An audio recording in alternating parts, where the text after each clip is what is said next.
O presidente pediu isso, para ser transparente e pensar no povo. A medida mais fácil que o Brasil fez no passado era pular a linha e quebrar a confiança. O nosso tema principal, o primeiro tema que a gente colocou quando chegou no BNDES foi o tema da transparência. E o banco, só para fazer jus a quem plantou semente no passado, o banco vem por esse processo de melhoria de transparência já há algum tempo. Vou reforçar, se não fosse essa independência técnica, a política e a orientação de pensar no povo e só no povo, eu não conseguiria fazer o trabalho que eu estou fazendo. Se você não tem disciplina para controlar os seus custos, você vai quebrar. Isso que aconteceu no Brasil no passado. Porque quando você privatiza, a gente tem que parar com esse dogma, se é público ou privado. Não importa se é público ou privado, importa se o cidadão lá na ponta está sendo bem tratado e recebendo um bom serviço. E esse foi o nosso principal foco durante a crise, apoiar o micro, pequeno e médio empresário. Essa foi a principal dedicação nossa nesses últimos 5 meses. Quando me explicavam o que aconteceu e como é que se pode mandar dinheiro para países comunistas e não tem nada de ilegal, eu estudava aquele assunto e reestudava e eu mesmo demorava a entender. Então você imagina para um cidadão comum. Brasília, a cidade que determina o rumo dos 210 milhões de brasileiros. Um lugar que desperta desconfiança em muita gente. E não é sem razão. Você sabe do que eu estou falando. Mas nos últimos tempos, o Brasil está começando a mudar.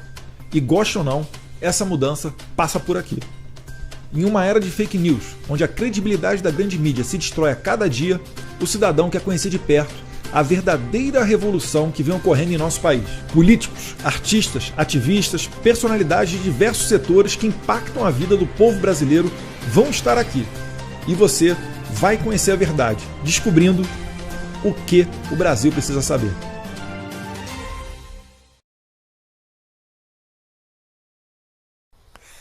Fala pessoal!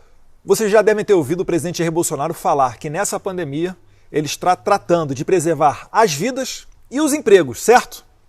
Hoje a gente está recebendo aqui no nosso programa uma pessoa que vai falar exclusivamente dessa parte da economia, que é o meu amigo Gustavo Montesano, presidente do BNDES. Tudo bom, Gustavo? Tudo bem, Eduardo? Tranquilo, cara formal assim, né? Mas na intimidade, super gente fina, só tem boas recomendações. Mas, caso alguém não te conheça, Gustavo, se apresenta o pessoal e fala um pouquinho da sua trajetória até chegar no BNDES. Como é que foi a sua formação, por onde você trabalhou até chegar no BNDES?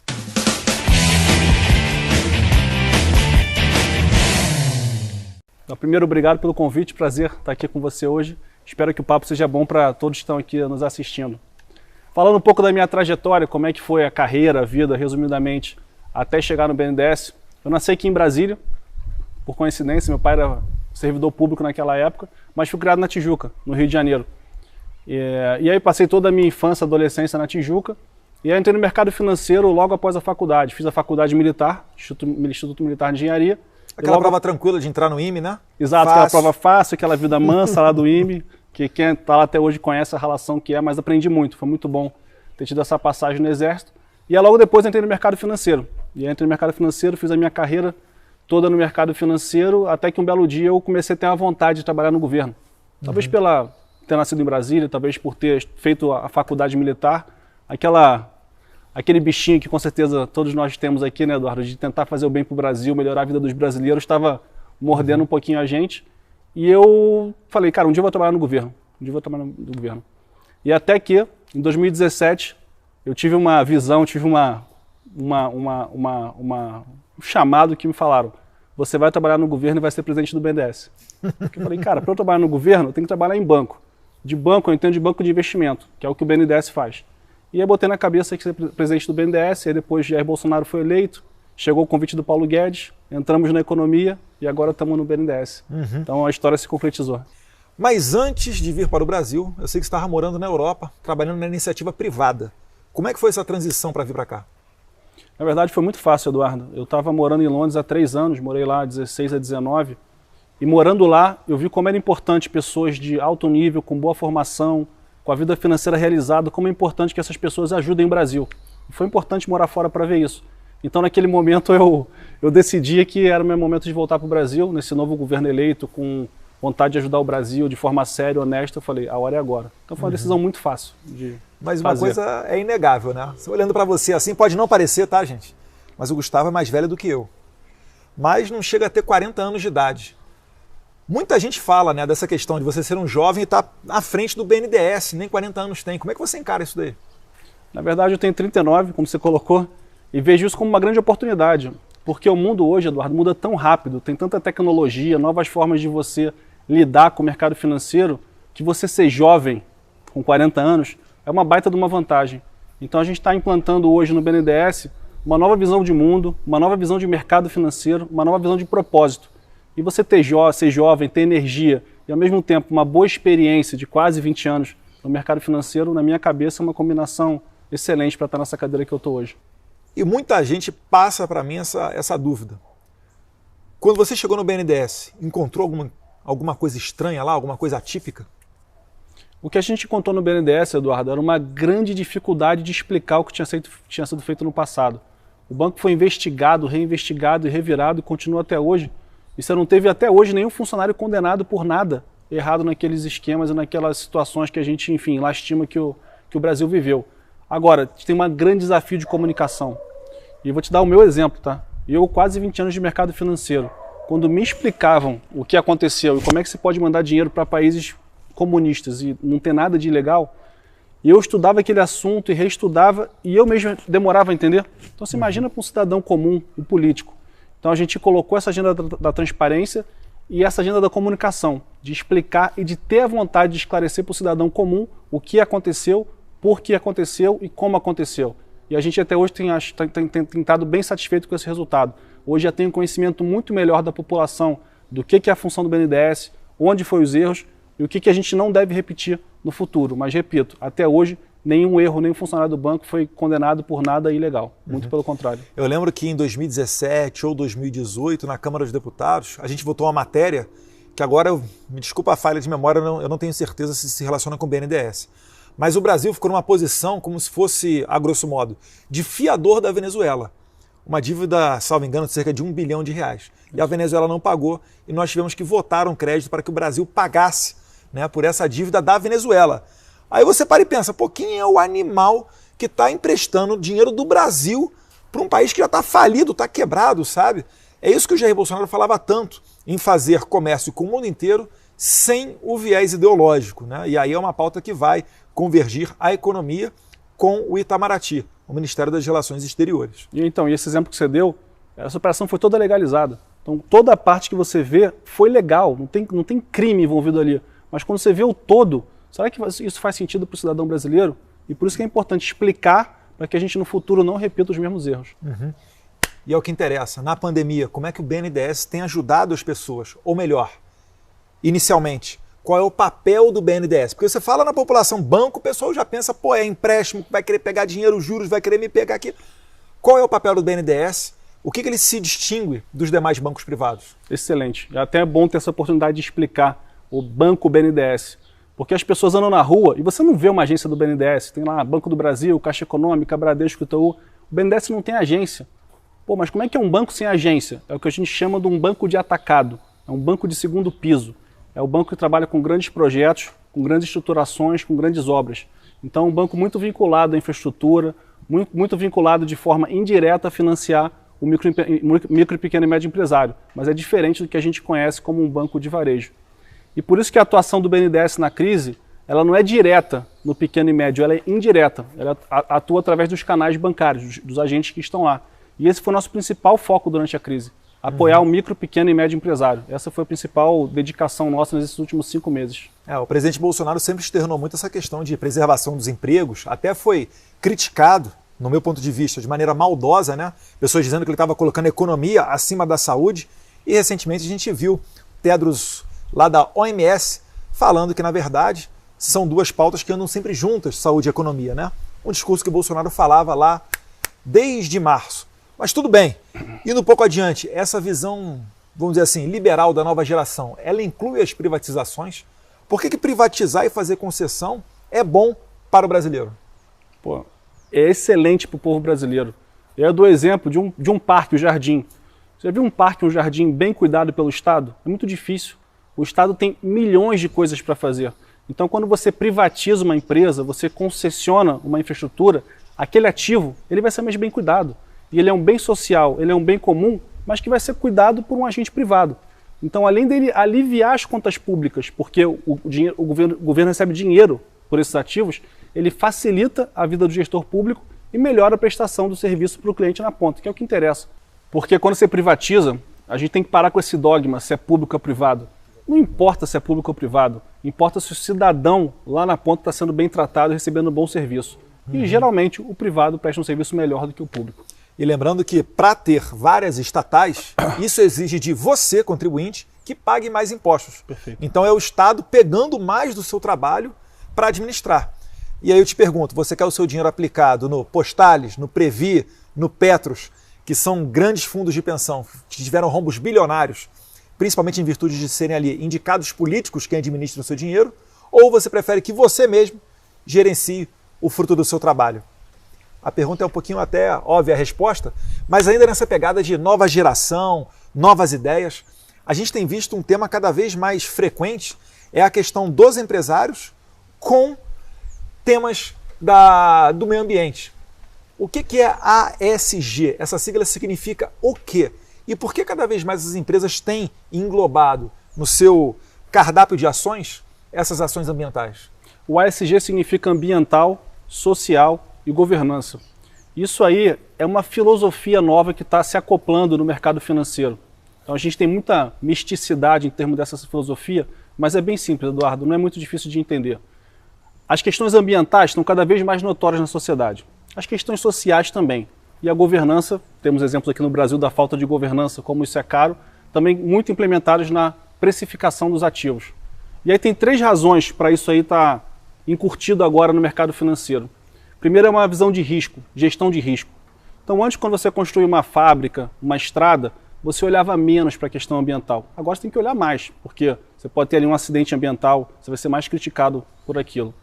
O segundo ponto é a questão de motivação.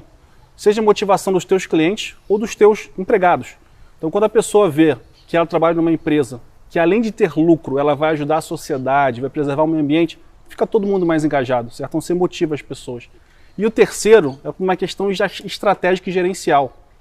Nesse mundo que muda tão rápido, as coisas se disruptando tecnologicamente, um monte de inovação, muda a lei, tem crise de coronavírus, é difícil para uma empresa manter o produto dela estável e fixo. Então, na hora que você bota na missão da empresa um propósito, uma vontade de ajudar a sociedade e o meio ambiente, aquilo ali facilita a tua gestão da empresa. Então, seja pela ótica de risco, pela ótica de engajamento de colaboradores e clientes, ou pela ótica estratégica, isso aí hoje é a pauta principal do mercado financeiro em todo o mundo, não só no Brasil. E pegando um gancho aí no G da governança, o que é que mudou no BNDES do Gustavo Montezano agora para o BNDES do passado? E aqui eu vou ser bem claro, né? Uma das grandes reclamações que a gente tinha, principalmente durante os governos do PT, era a chamada formação dos campeões nacionais. O Paulo Guedes fala muito disso. Então, Montezano, sua gestão agora, o que você está sentindo quando chegou lá? O nosso tema principal, primeiro tema que a gente colocou quando chegou no BNDES foi o tema da transparência. E o banco, só para fazer jus a quem plantou semente no passado, o banco vem por esse processo de melhoria de transparência já há algum tempo. E, na verdade, que o banco sofreu muito. O banco no passado resolveu, por motivos técnicos e etc., não abrir informações de operações polêmicas, como nós conhecemos. Isso aí foi custando caro reputacionalmente ao banco. E o que a gente colocou dessa agenda da transparência é que ela é um principal ativo do banco, Eduardo. Porque primeiro, quando a gente é transparente, as pessoas confiam na gente, as pessoas têm credibilidade do banco. Segundo, porque a transparência nos dá segurança, eu como executivo, os colaboradores do banco, que a gente está sendo ali auditado e as pessoas estão revisando o que a gente está fazendo. Então a transparência, seja para os nossos clientes, seja para a gente, é um ótimo atributo, um atributo fundamental para o BNDES entregar tudo o que tem para a sociedade. E não algo que a gente vai ver como um custo, como alguma coisa que é uma burocracia. E a transparência está totalmente ligada à questão da governança, como você colocou. E essa foi a primeira marca forte que a gente colocou na agenda do banco, até com uma campanha do BNDES aberto, e dar as informações mais claras e mais simples para a população. E essa é uma agenda que chegou no banco para ficar, de novo. Não só no BNDES, mas em todo o setor financeiro. Sim, sim. Isso daí é importantíssimo que seja permanente, né? Até para futuramente, na entrada de outros governos, quando o Jair Bolsonaro sair, que isso daí siga, que não seja uma página, apenas uma página da nossa história, que seja algo frequente. Mas aí, Paulo Guedes, Jair Bolsonaro, você está debaixo do guarda-chuva do ministro da Economia e do presidente da República. Como é que é a sua relação com o presidente e com o PG? Minha relação com ambos é ótima e vou te dizer aqui, sem fazer politicagem, porque eu não sou político. Não poderia ser melhor. Eles me deram um mandato claro para o banco, o presidente foi claro, o ministro foi claro. Presidente, Montesano, seja transparente, pense no povo e atenda os mais necessitados. Essa era a questão mais importante para o presidente. Mas isso não foge, deixa eu te cutucar, isso aí não foge um pouquinho da linha liberal, não? Porque parece até que você está assim, querendo utilizar do Estado e de um Estado grande para fazer o bem social. Aquele bem social que você imagina, né, como governante. Vamos dizer assim, eu estou fazendo papel do advogado do diabo. Manda bala. Como seja aquela mente brilhante que está acima dos indivíduos, da população, da sociedade. Não tem um pouquinho disso ou não? De forma nenhuma. Só para deixar claro, nós somos liberais, mas a gente não é contra o Estado. A gente só quer um Estado enxuto e eficiente. O presidente pediu isso, para ser transparente e pensar no povo. E o Paulo Guedes me pediu para ter um banco de desenvolvimento que foque no desenvolvimento. Infraestrutura, planejamento, privatização, concessão e essa agenda toda sinérgica. Então eles me dão liberdade, dão mandato para a gente executar essa estratégia e nos cobram resultado. E não tem interferência política no BNDES. A gente consegue tocar o banco de forma técnica, apolítica e pensando no bem do povo brasileiro. Mas graças a Deus, porque eles me dão essa blindagem e me permite tocar o banco dessa forma. Se não fosse por eles, a gente não conseguiria desenvolver esse trabalho de forma tão técnica, apolítica e independente. Sempre quando entra nesse tema, faço questão de ressaltar que se o presidente, o Paulo Guedes, tem liberdade, a gente deve isso a vocês, principalmente aos eleitores de Jair Bolsonaro, que elegeram ele sem gastar sequer $1 milhão. Então uma campanha muito enxuta, sem fazer conchavos políticos, sem aceitar indicações partidárias, sem atender a grupos de interesses, mas sim focados no interesse público, do cidadão, no seu interesse. Então, pela primeira vez na história que a gente está tendo a formação de um governo, basicamente, como sempre foi pensado na teoria, mas na prática sempre era um pouquinho diferente, sempre ocorria aquele toma lá da cá, e não faz muito tempo, vocês vão lembrar, né? Isso aí acabava resultando em grandes escândalos de corrupção, principalmente nas estatais. Deixa eu pegar esse teu preâmbulo e pegar um gancho que esse ponto aqui eu acho muito importante a gente explorar, Eduardo. E eu vivo isso na pele, da importância de não ter nomeações políticas dentro da máquina pública. E vou reforçar, se não fosse essa independência técnica, a política e a orientação de pensar no povo e só no povo, eu não conseguiria fazer o trabalho que eu estou fazendo. E aí eu vou dar um exemplo, com certeza tem muita gente que é empresário nos assistindo aqui, imagina. As pessoas têm empresa, e eu gosto sempre de contar essa história. Imagina que a gente vai abrir uma empresa, Eduardo, eu e você, e assim, eu não posso contratar meus diretores, um diretor do meu concorrente, o outro meu diretor não entende nada do meu negócio, o outro diretor é um funcionário fantasma, o outro ali, ele veio aqui para me sabotar, e a gente monta uma empresa assim. E esses diretores não podem contratar seu gerente. O que ia acontecer com essa empresa? Ia quebrar. Assim como o Brasil quebrou. Então, é importante a gente ressaltar e ter a consciência de a questão da nomeação política que o governo hoje do presidente coloca, do presidente Jair Bolsonaro, é fundamental para a gente poder prestar um bom serviço à população. E às vezes as pessoas veem isso como um embate político, mas não, essa blindagem que a gente recebe, nós técnicos, eu sou um técnico, não sou político, é fundamental para fazer o trabalho. E graças a eles a gente consegue atuar de forma técnica, apolítica e pensando no bem do povo. Já que estamos falando aqui para os empresários, o que é MPME e quais são as políticas do BNDES para esse setor? MPME é micro, pequena e média empresa e ele foi o principal foco, esse segmento é o principal foco de atuação do BNDES na crise. Antes que você me pergunte, a gente ouviu muita reclamação no começo da crise, que o dinheiro não chegava na ponta, que o micro, pequeno e médio empresário estava necessitando de crédito, e é verdade, isso aconteceu sim. Mas essa crise que a gente viveu é uma crise muito nova, não tem precedente, não tem paralelo. A gente não pode pegar o que foi feito no passado e, entre aspas, copiar para esse momento atual. Então a gente teve um processo importante ali de aprendizado e fazendo medidas inovadoras. E isso foi um ciclo que, desde março, ele foi um ciclo contínuo e agora, desde o mês de julho, as medidas estão entrando em vigor, elas estão deslanchando muito representativamente e agora em agosto, até o final do ano, a gente vai ver esse movimento de irrigar a liquidez do micro, pequeno e médio empreendedor como antes nunca visto na história desse país. Então a gente considera esse problema endereçado. Desde julho, o empresário já sente isso e agora até o final do ano vai sentir com mais veemência ainda. Mas foi um grande aprendizado e foi o nosso foco na crise. E quando atingir a meta, vai dobrar a meta. Pois é. Não, brincadeira. Mas falando aí do pessoal empresariado, empregos, etc., Em agosto agora a gente viu um dado muito interessante que mostrou que o Brasil teve líquido um crescimento de cerca de 100 mil novos postos de trabalho. E o Paulo Guedes já deu uma injeção de ânimo e falou que daqui para frente é para ir para melhor, né? Inclusive apostando numa retomada do crescimento em V, mas um V não tão assim. Paulo Guedes falou V tipo do Nike, assim, vai. Como é que é esperado o crescimento econômico do Brasil para o pós-pandemia? Nesse momento agora que a gente vive imediatamente após pandemia, o país vai crescer. Os próximos 12, 18 meses, você tem um crescimento ali represado que ele vai acontecer, a gente vai ver isso acontecer. Seja porque a economia ela foi muito, vamos dizer assim, reduzida, então naturalmente, imagina você aperta uma mola, quando você solta a mola ela vai dar aquele pulo. E além disso, pelo auxílio emergencial, o benefício emprego, as medidas de crédito que a gente está colocando aqui, estão dando aquele empurrão a mais na economia. Então a gente está em bastante tranquilidade que a partir de agora, terceiro trimestre, até um futuro bem razoável, a gente vai ver esse crescimento e a gente vai sentir isso na ponta. Geração de emprego, consumo, viagem, varejo, isso está acontecendo. O que a gente tem que pensar é mais para frente, é o crescimento estrutural do Brasil.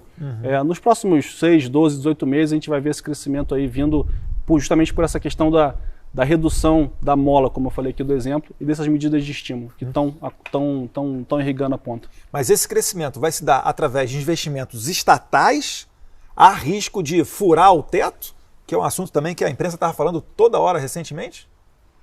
De forma nenhuma, sim. O governo teve um papel fundamental nessa crise. A gente colocou a mão no bolso literalmente para suportar os mais necessitados. Agora, é fundamental de respeitar o teto. Essa questão do teto de gasto é igual ao orçamento de uma família, o orçamento de uma empresa. Se você não tem disciplina para controlar os seus custos, você vai quebrar. Isso que aconteceu no Brasil no passado. Então a gente está passando por esse processo de amadurecimento fiscal. Fiscal é controlar os custos do governo. O debate é válido, é importante, mas a classe política está se conscientizando disso. E aquela história, né, Eduardo? Ou você é confiável ou você não é. Se a gente disse para o mundo, para a sociedade, para os investidores que a gente não vai passar dessa linha, a gente não pode passar dessa linha. Porque na hora que você passa 1 centímetro dela, o investidor perde a confiança em você. E confiança é igual ao cristal. Na hora que quebrar, você não monta de novo. E além dessas medidas, o Ministério da Economia está falando em reforma administrativa, reforma tributária. Qual é a importância de você retornar com essa pauta das reformas? Porque o Brasil estava vindo num crescimento razoável para bom, e a expectativa, de acordo com a CNI, é que nós crescêssemos esse ano, se não tivesse a pandemia, né, 2,5%, perfazendo aí o dobro do que ocorreu no passado. Qual é a importância dessas agendas das reformas na retomada do crescimento? A importância é fundamental, e eu vou fazer a conexão do teto fiscal com as reformas tributária e administrativa. Você tem duas opções. Ou você cruza a linha, como eu te falei, e aí você quebra a confiança que você depositou em você, ou você reestrutura suas contas, faz uma reforma administrativa, faz uma reforma tributária e, entre aspas, se vira ali dentro daquele universo que você tem para jogar. A medida mais fácil que o Brasil fez no passado era pular a linha e quebrar a confiança. A medida mais difícil, que quer debate, articulação política, repensar os modelos, é a reforma tributária e a trabalhista. Mas elas são fundamentais para a gente poder ficar jogando dentro das 4 linhas. Pelo menos uma coisa eu posso te garantir. Eu não sei qual reforma tributária vai sair no Congresso.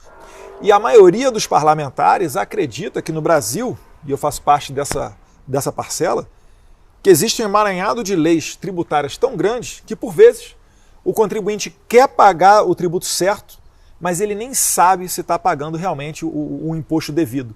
E fica à mercê de uma fiscalização, seja através de cair numa malha fina ou de um fiscal da Receita que venha a multá-lo.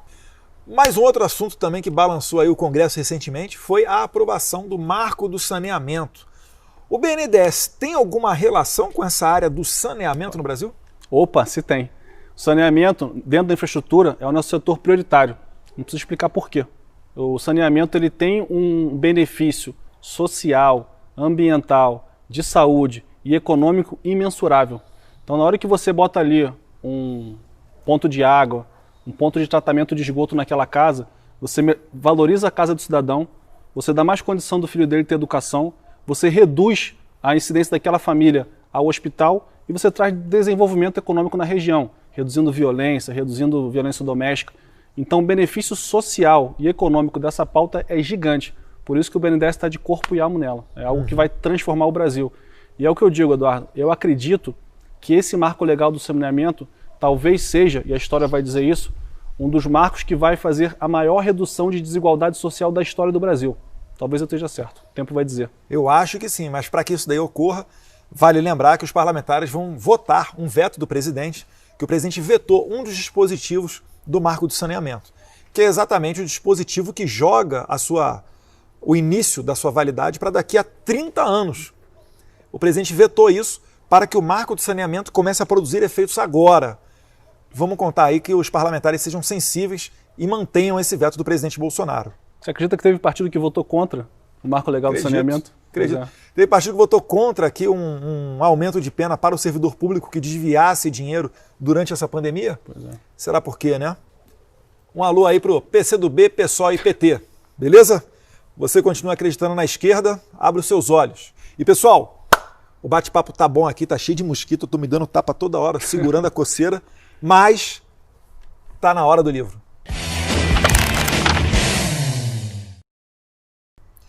O livro dessa semana, meus caros, é o Mentiram para mim sobre o desarmamento.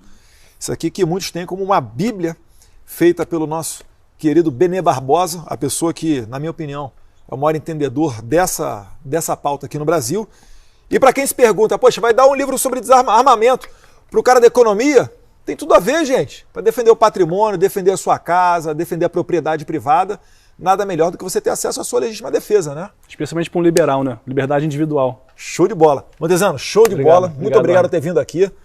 E para finalizar, qual o recado que você manda aí para as pessoas que, no meio dessa crise, principalmente empresários, pequenos empreendedores que tiveram que fechar o seu negócio, acabaram ficando desempregados?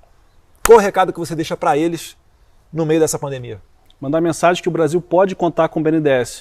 O BNDES é um banco que está aqui pensando em vocês, no empresário, no trabalhador, naquele que acredita no Brasil. E a gente quer acreditar junto e apoiar vocês. Obviamente com a força do mercado, com o Estado enxuto, com o Estado eficiente. Mas a gente trabalha 24 horas por dia, 7 dias por semana para a gente superar essa crise e vamos sair dela melhor do que a gente entrou, com certeza. Vamos embora lá então. Pessoal, muito obrigado pela sua audiência. Quem puder se inscreve no canal, faz aquele negócio todo lá de apertar o sininho, etc. A gente agradece e fica de olho porque todo sábado às 18 horas tem mais entrevistas aqui sobre o que o Brasil precisa saber. Um abraço, fica com Deus. Obrigado.